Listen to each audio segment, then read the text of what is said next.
سامعین کرام، شیطان انسان کا کھلا دشمن ہے۔ شیطان کو کس نے ورگلایا تھا؟ سوال یہ پیدا ہوتا ہے کہ جب شیطان عزازیل کے نام سے فرشتوں میں اپنی عبادت اور پرہیزگاری کی وجہ سے مشہور تھا تو اسے کس نے گمراہ کیا تھا؟ یہ ایک انتہائی مہم ترین نکتہ ہے۔ سوال یہ ہے کہ جب کوئی بہکانے والی کوئی مخلوق ہی موجود نہیں تھی تو پھر شیطان کو کس نے بہکایا؟ اسے کس نے پٹی پڑھائی کہ تم آدم علیہ السلام سے افضل و برتر ہو؟ تمہیں ہرگز بھی آدم علیہ السلام کو سجدہ کرنے کی ضرورت نہیں ہے۔ آخر ہر انسان کے ذہن میں یہ سوال تو اٹھتا ہے نا کہ آخر وہ کون سی چیز تھی کہ جس نے عزازیل کو شیطان رجیم بنایا، جس نے اسے ہمیشہ ہمیشہ کے لیے جہنم میں پھینکوا دیا؟ آخر وہ کون سے عوامل تھے جس کی وجہ سے اس کی تمام عبادتیں اور ریاضتیں ایک لمحے کے اندر اندر برباد ہو گئیں؟ آخر کو یہ سوچنے والا اہم ترین نکتہ تو ہے نا۔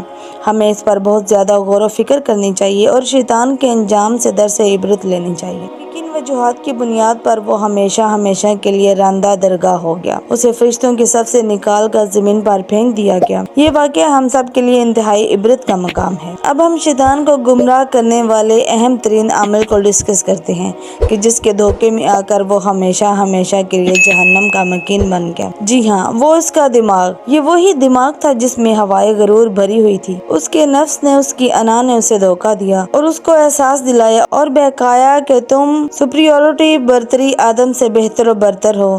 تمہیں ہرگز بھی آدم علیہ السلام کے سامنے جھکنے کی ضرورت نہیں ہے۔ تم سردار ملائکہ ہو، یہ چیز بالکل بھی تمہارے شایان شان نہیں ہے کہ تم ایک خاک کے آگے جھک جاؤ۔ اس سے زیادہ تمہاری بے عزتی کیا ہوگی؟ چنانچہ شیطان اپنے دماغ کے پھیلائے ہوئے جال کے دھوکے میں آ گیا اور ہمیشہ ہمیشہ کے لیے گمراہ ہو گیا۔ یہ ہم تمام بنی نوع انسان کے لیے درس عبرت ہے اگر ہم بر وقت سمجھ گئے تو، اور اپنے آپ کو دماغ کی بنائی ہوئی جھوٹی دنیا سے جان چھڑا لی اور دماغ سے اپنی ذات کو علیحدہ آئیڈینٹیفیکیشن جھوٹی کر لی تو انشاءاللہ تعالی ہمارا انجام بخیر ہوگا، شیطان جیسا انجام نہیں ہوگا۔ اللہ پاک ہمیں شیطانی کاموں سے محفوظ رکھے۔ الہیہ۔